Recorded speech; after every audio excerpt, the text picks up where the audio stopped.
നമസ്കാരം. ചില ആളുകൾക്ക് വളർത്തി വലുതാക്കിയ അപ്പനമ്മയേക്കാളും വിശ്വാസം തൻ്റെ കൂടെ ജീവിതം ജീവിക്കുന്ന ജീവിത പങ്കാളിയായിരിക്കും, അല്ലെ സുഹൃത്തുക്കളെ ആയിരിക്കും.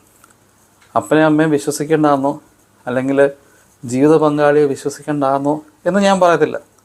പക്ഷെങ്കിൽ നമ്മളൊരു കാര്യം അറിയുമ്പോൾ അതിൻ്റെ സത്യാവസ്ഥ അന്വേഷിക്കുക എന്നുള്ളത് നമ്മുടെ ഉത്തരവാദിത്തമാണ്. ഞാൻ സംഭവം പറയാം. എനിക്ക് കഴിഞ്ഞ ദിവസം ഒരാൾ എന്നെ ഫോൺ ചെയ്ത് അയാളുടെ ജീവിതത്തിൽ സംഭവിച്ച ഒരു സംഭവം പറഞ്ഞു. അയാൾ ഒരു സ്ത്രീയെ ഏകദേശം ഒരു 6 വർഷമായിട്ട് സ്നേഹിച്ച് കല്യാണം കഴിച്ചു. അങ്ങനെ വീട്ടിൽ കൊണ്ടുവന്ന് അയാളുടെ വീട്ടിൽ അപ്പനുണ്ട്, അമ്മയുണ്ട്, അയാളുടെ ഒരു സഹോദരിയുണ്ട്. അങ്ങനെ പോകുന്നു. ഇയാൾ ഗൾഫിലേക്ക് ജോലിക്കായിട്ട് പോയി. ഇയാൾ ഗൾഫിൽ ജോലി ചെയ്തുകൊണ്ടിരിക്കുകയാണ്. ഈ സമയത്ത് നാട്ടിൽ സംഭവിച്ചൊരു സംഭവം എന്ന് വെച്ച് കഴിഞ്ഞാൽ, ഏതാണ്ട് ഇയാൾ ഗൾഫിൽ വന്ന് ഏതാണ്ട് 1.5 വർഷം കഴിഞ്ഞപ്പോൾ ഈ അപ്പൻ എപ്പോഴും രാത്രിയിൽ മൂത്രമൊഴിക്കാനോ എന്തിനോ ബാത്റൂമിലേക്ക് പോകുമ്പോൾ അവരുടെ വീട്ടിൽ 2 ടെലിഫോണുണ്ട്.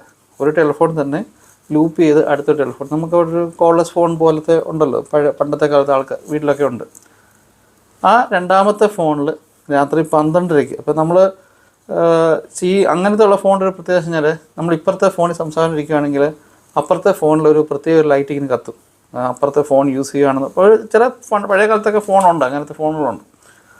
അപ്പം ഈ മനുഷ്യന് ഇങ്ങനെ നടന്നു പോകുമ്പോൾ ഈ ഫോണിൽ ലൈറ്റ് ഇങ്ങനെ ഫ്ലാഷ് ചെയ്യുന്നത് കണ്ടു. അപ്പം ഇയാൾ വിചാരിച്ചു മരുമോൾ സംസാരിക്കുകയാണ്, ആരോ ഫോണിൽ സംസാരിക്കുകയാണെന്ന് ആദ്യം കരുതി. അപ്പോൾ ഇയാൾ പെട്ടെന്ന് ഈ ഫോൺ എടുത്ത് ചെവി വെച്ചപ്പം മരുമോൾ ഈ മകനോട്, ഗൾഫിലുള്ള മകനോട് സംസാരിക്കണം. അപ്പം ഗൾഫിൽ അത്രയും രാത്രി 12:30 ആയിട്ടില്ല, നാട്ടിൽ 12:30 ആയത് കാരണം സംസാരിക്കുകയാണെന്ന് കരുതി ഇയാളങ്ങ് ബാത്റൂമിലോട്ടങ്ങ് പോയി. ഫോൺ തിരിച്ചു വെച്ചിട്ട് ബാത്റൂമിൽ പോയി. പക്ഷെ ബാത്റൂമിൽ നിന്നപ്പോൾ അയാൾക്കൊരു സംശയം, മകൻ്റെ ശബ്ദമല്ലല്ലോ ഈ കേട്ടത്. ഉറക്കത്തിൽ നിന്ന് എഴുന്നേറ്റ് പോയൊരു മനുഷ്യനാണ്, എങ്കിലും പെട്ടെന്ന് അങ്ങനെ ഡൗട്ട് തോന്നി. തിരിച്ചു വന്ന് ഇയാൾ ഫോൺ കേട്ടപ്പം ഇത് വേറെ ഏതോ ഒരു മനുഷ്യനാണ് സംസാരിക്കുന്നത്. അതും അവരുടെ സംസാരം ഒരു നോർമൽ സംസാരമല്ല, ഒരല്പം കാമുകനോട് സംസാരിക്കുന്ന പോലെ അല്പം അശ്ലീലം കലർന്ന രീതിയിലുള്ള സംസാരം. ഇതൊക്കെയാണ് സംസാരം. 6 വർഷം മകൻ പ്രേമിച്ച പെണ്ണിനെ മകൻ പ്രേമിച്ചു എന്നൊരു ഒറ്റ കാരണത്താൽ വീട്ടിൽ വിവാഹം സംബന്ധിച്ച് കൊണ്ടുവന്ന പെൺകുട്ടിയാണ്. അപ്പൻ സ്വാഭാവികമായിട്ടും ബഹളം ഉണ്ടാക്കി, ഭയങ്കര ബഹളമായിരുന്നു രാത്രിയിൽ. അപ്പം മകൻ ഏതാണ്ട് ഈ മകനാണെങ്കിൽ 1.5 മാസം കഴിയുമ്പോൾ നാട്ടിലേക്ക് വരുന്നുമുണ്ട്.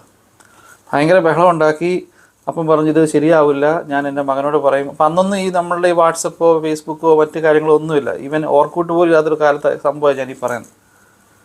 അങ്ങനെ ബഹളം ഉണ്ടാക്കി. മകൻ വരുമ്പം പറയുന്നൊക്കെ പറഞ്ഞു. അങ്ങനെ ഈ പെൺകുട്ടിയുടെ വീട്ടിൽ ഈ സംഭവം അറിഞ്ഞു.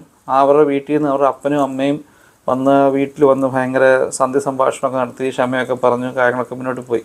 ഓക്കെ, മകൻ്റെ ജീവിതം നശിപ്പിക്കണ്ട എന്ന് കരുതി ഈ അപ്പൻ പറഞ്ഞില്ല മകനോട് ഒന്നും.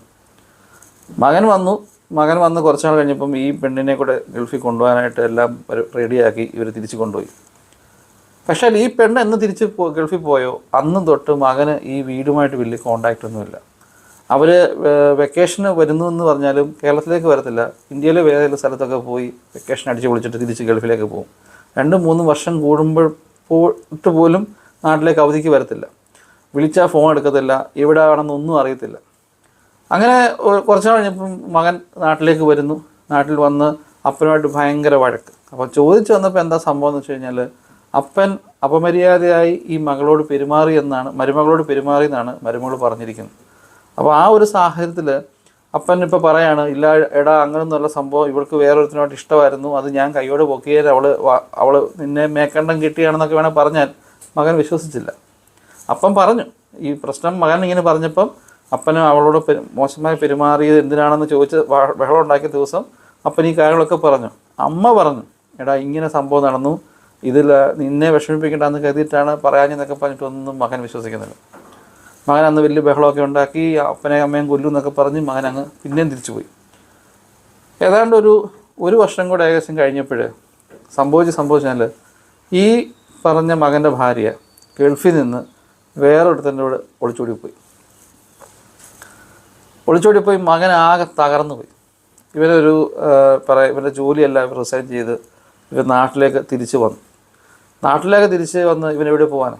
നമുക്കൊരു പ്രശ്നം വരുമ്പം ജീവിതത്തിൽ എല്ലാവരും നഷ്ടപ്പെടുമ്പം നമ്മുടെ വീടിനോളം സമാധാനം തരുന്നൊരു സാധനമില്ല.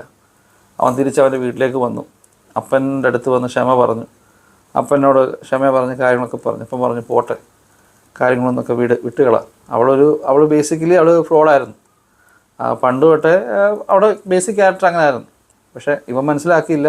6 വർഷം സ്നേഹിച്ചെന്ന് പറഞ്ഞാലും ഈ സ്നേഹിച്ചുകൊണ്ടിരുന്ന സമയത്ത് തന്നെ ഇവർക്ക് വേറെ ലൈനും കാര്യങ്ങളൊക്കെ ഉണ്ടായിരുന്നു. ഇവനിതൊന്നും അറിയാതെ പോയി സ്നേഹിച്ച് കെട്ടി കൊണ്ടുവന്നു. ഈ കഴിഞ്ഞ ദിവസം എന്നെ വിളിച്ചാൽ സംസാരിച്ചു. കാരണം അയാൾക്കിപ്പോൾ അങ്ങ് സമയം ഒത്തിരി പ്രായം പോയി, 45 വയസ്സുണ്ട്.